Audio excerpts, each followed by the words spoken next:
I think what really makes us stand out is our longevity, our history.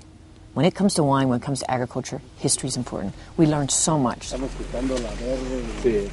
My grandfather Julio, my great-uncle Ernest started our family winery 1933, so right after Prohibition. My grandfather Julio loved the land, loved to create wine, loved to farm, so he naturally fell into that path. My great-uncle Ernest loved people, loved the consumer. They grew up with wine, with the Italian background that they had, but they saw an opportunity to bring wine to the American consumer. At the beginning, they actually sold grapes. So I think at the beginning, they didn't realize they were going to really be making the wine. And then they just kept focusing. I think the key with them, they really understood that what was important was their partnership and learning and growing together and continuous improvement. First, I remember the story my Uncle Ernest said when he would go out on the market. He came back and he'd tell Julio, he'd say, this isn't even about how are we going to create wine and bring it to the consumers. This is about how are we going to share with them that wine is a wonderful thing with food at the table. How are we going to teach and let the customer know that this is a great thing to have? And that's where it began at Ground Zero.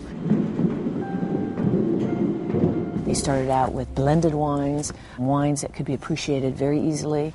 And now today, obviously, if you go through the decades, we've really excelled in the United States. I mean, it's amazing where wine is today. Now it's all about food and wine, really.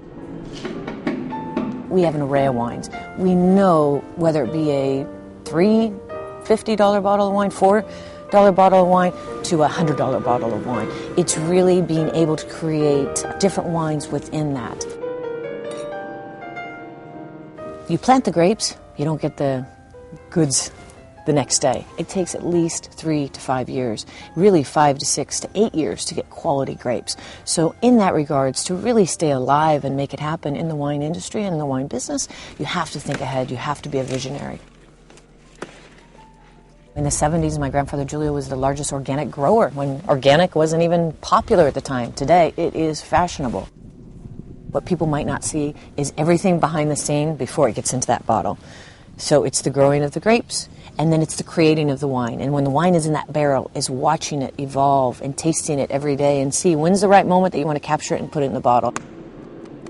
1933, Grandpa walked these vineyards, and did he see that these grapes would be captured in a bottle that we're selling today? I mean, he had to have, because it's 20 years, the Borelli Creek Vineyard, the Stefani Vineyard, all these other vineyards that we've kept moving. It's been 20 years since they've really been planted and the grapes are evolving, and today they're being captured in wines that really, truly are deserving of being at the table and people enjoying them.